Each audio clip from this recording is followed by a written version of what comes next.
Hello friends, welcome to SSC coaching centre. दोस्तों, आज के वीडियो में गणित के बहुत ही इंपॉर्टेंट प्रश्न रखे गए हैं। इन वीडियो को आप पूरा जरूर देखिएगा, जिससे कि आपके एग्जाम में आने वाले प्रश्न आपको बहुत ही आसान तरीके से हल हो जाएं। तो चलिए स्टार्ट करते हैं। पहला क्वेश्चन है 55, 53, 56, 59, 61, 69 और 31 संख्याओं की माध्यिका ज्ञात कीजिए। माध्यिका आपको ज्ञात करनी है, तो ऐसा प्रश्न कभी भी आपको आ जाए, आपको सबसे पहले उसे संख्याओं को क्रम में लिख लेना है, यानी कि सबसे छोटी संख्या से लेकर सबसे बड़ी संख्या, जिसको हम कहते हैं आरोही क्रम, यानी कि आपको आरोही क्रम में लिख लेना है।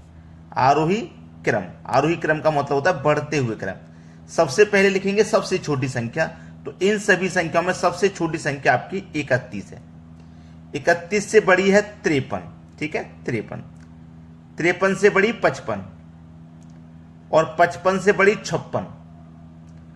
56 से बड़ी है आपकी 59। 59 से बड़ी है 61 और 61 से बड़ी है 69, ठीक है, 69 सबसे बड़ी है। तो ये आरोही क्रम होता है, जिसमें सबसे छोटे से स्टार्ट करते हैं और बढ़ते हुए क्रम में लिखते जाते हैं। अब इसमें माध्यिका पूछ रहा है, तो संख्याएं देखो कितनी है टोटल, 1 2 3 4 5 6 7 संख्या है।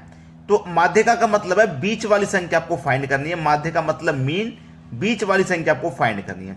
तो 7 संख्याओं में से 3 आप शुरुआत से छोड़ दो, 3 लास्ट से छोड़ दो, बीच में बचेगा 56। यही आपकी माध्यिका हो जाएगी, मतलब यही है आपके प्रश्न का बिल्कुल सही जवाब, ठीक है, 56। तो पहला ऑप्शन प्रश्न का बिल्कुल सही जवाब है। अब देखेंगे अगला सवाल। अगला प्रश्न है 120 वस्तुओं का क्रय मूल्य 80 वस्तुओं के विक्रय मूल्य के बराबर है, तो लाभ प्रतिशत बताइए।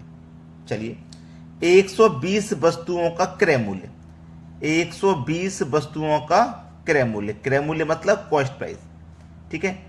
80 वस्तुओं के विक्रय मूल्य मतलब सेलिंग प्राइस के क्या है, बराबर है। तो बराबर है तो बराबर ले लो। अब देखिएगा इधर क्या है, आपका कॉस्ट प्राइस है। जब मैं सेलिंग प्राइस को बराबर के इधर लाऊंगा तो कॉस्ट प्राइस के बटे में सेलिंग प्राइस हो जाएगा।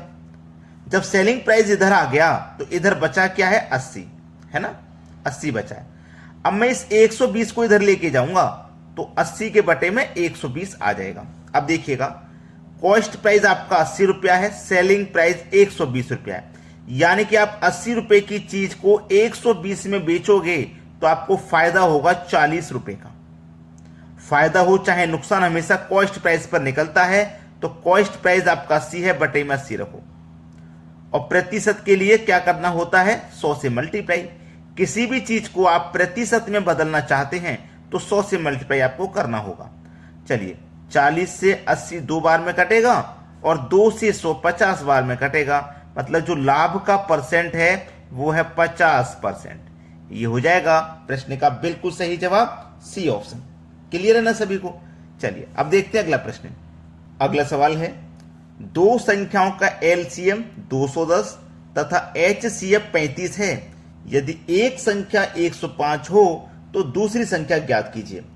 इस प्रश्न को आप अपने दिमाग में इस तरीके से बिठा लीजिए कि यह प्रश्न तो एग्जाम में आना ही है, इसको तो छोड़ना ही नहीं है। 100% कह सकता हूं कि यह क्वेश्चन आएगा। और इसको करने का जो तरीका है वो आप नोट कर लेना। पहली संख्या गुने दूसरी संख्या बराबर एलसीएम, ठीक है, एलसीएम इनटू एचसीएफ।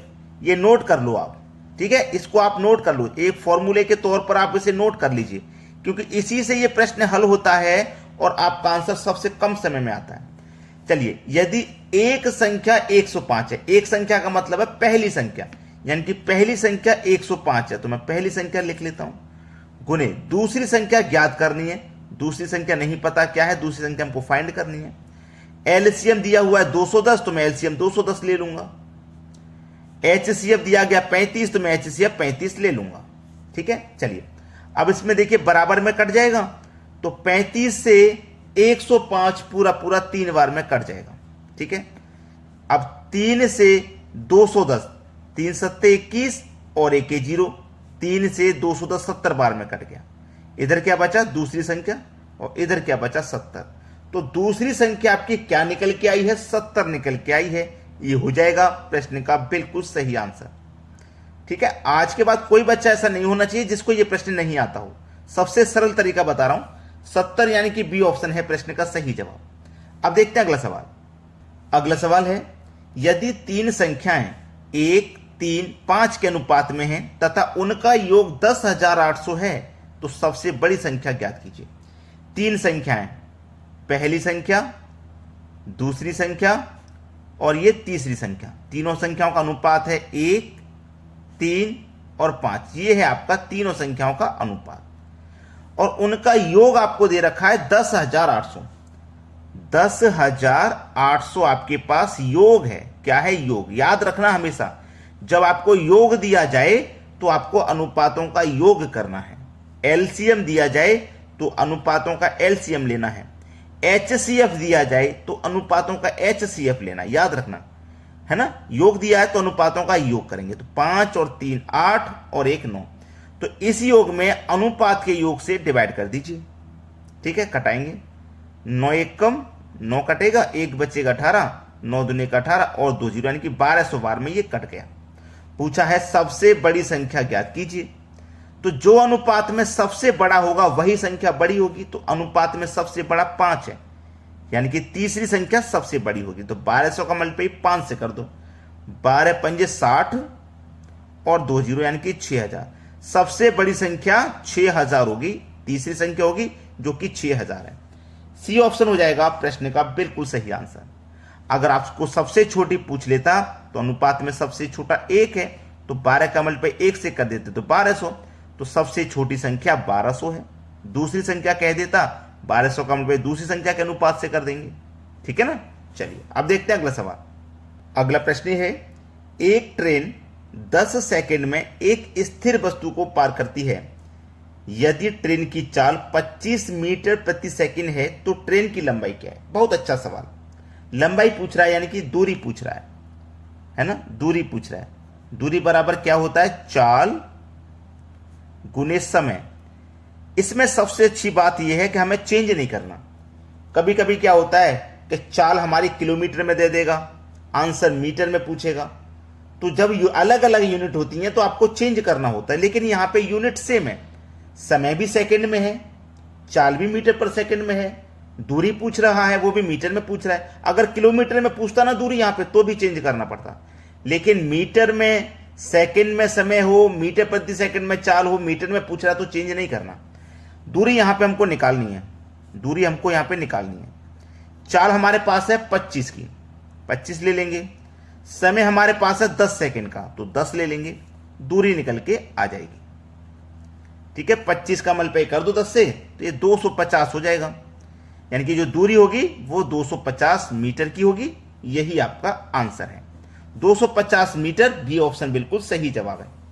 अब देखते हैं अगला सवाल। अगला प्रश्न है, 48,000 रुपए पर 20% वार्षिक दर से 2 वर्ष के लिए चक्रवृद्धि ब्याज कितना होगा? इसके लिए मैं आपको रेशियो मेथड बताऊंगा, जो कि बहुत सिंपल होता है, बहुत आसान होता है। ठीक है, अब प्रश्न 2 वर्ष के लिए है ना, तो 2 वर्ष के लिए चक्रवृद्धि ब्याज फाइंड करने के लिए जो रेशियो मेथड होता है वो होता है 2:1। ये होता है। ठीक है, 3 वर्ष के लिए भी होता है, 4 वर्ष के लिए भी होता है, 5 वर्ष के लिए भी होता है। अगर आपको वो देखना है तो मैंने अलग से पूरा डिटेल में वीडियो बनाया हुआ है। इस वीडियो के डिस्क्रिप्शन में मैं लिंक दे दूंगा, वहां से चक्रवृद्धि ब्याज का रेशियो मेथड आप सीख जाइएगा, चाहे कितने भी साल का पूछ ले चक्रवृद्धि ब्याज। ठीक है, चलिए अब यहां पे हम करते क्या है, जो हमारे पास मूलधन है, हमारे पास मूलधन कितना है 48,000 रुपए का, और रेट कितना दिया गया 20%। तो 48,000 का हम 20% निकालेंगे। परसेंट का मतलब बटे में 100। 0 से 0 गया, 0 से 0 गया। ठीक है, 2 का मल्टीप्लाई 0 में करेंगे, 0 में करेंगे यानी कि 2 0 आ जाएंगे बाद में। 2 8 16 कैरी का 1, 2 चौके 8 कैरी का 1 9, 9600 हो जाएगा। तो ये जो 9600 निकल के आया है इसको आप पहले वाले रेशियो के ऊपर लिख दीजिए। ठीक है, अभी एक और राशि बाकी है, एक और रेशियो है। तो 9600 जो निकल के आया है ना, इस 9600 का हम फिर से 20% ही निकालेंगे। ठीक है, फिर से 20% निकालेंगे। परसेंट का मतलब बटे में 100। 2 0 से आपके 2 0 कट गए, 2 का 0 में करेंगे 0, 2 छिक्के 12, कैरी का 1, 2 नीम 18, कैरी का 19, 1920 हो जाएगा, जिसे हम दूसरे वाले रेशियो के ऊपर लिखेंगे।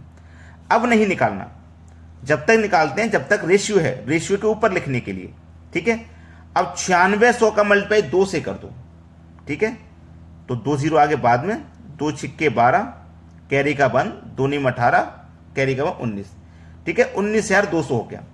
1920 का मल्टीप्लाई 1 से करेंगे तो ये 1920 ही हो जाएगा। बस आप इनको जोड़ दीजिए, आंसर आ गया, जोड़ दो।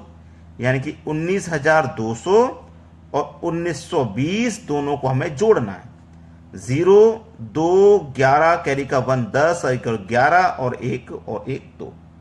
ये आपके सवाल का बिल्कुल सही जवाब हो जाएगा। तो आपका 2 वर्ष का चक्रवृद्धि ब्याज कितना हो जाएगा भाई? 2 वर्ष का चक्रवृद्धि ब्याज कितना हो जाएगा? 21,120 रुपया। किस ऑप्शन में है? 21,120 रुपया, बी ऑप्शन में। यह प्रश्न का बिल्कुल सही जवाब है। अब आपने वीडियो को अगर अभी तक लाइक नहीं किया तो एक लाइक हमारी इस मेहनत के लिए कर दीजिए, बस एक लाइक। चैनल पर नए हैं तो सब्सक्राइब कर लें और अपने दोस्तों में इस तरीके के वीडियो को शेयर कर दिया करें ताकि उनको भी मदद मिले ऐसे प्रश्नों को सीखने की। ठीक है दोस्तों, धन्यवाद।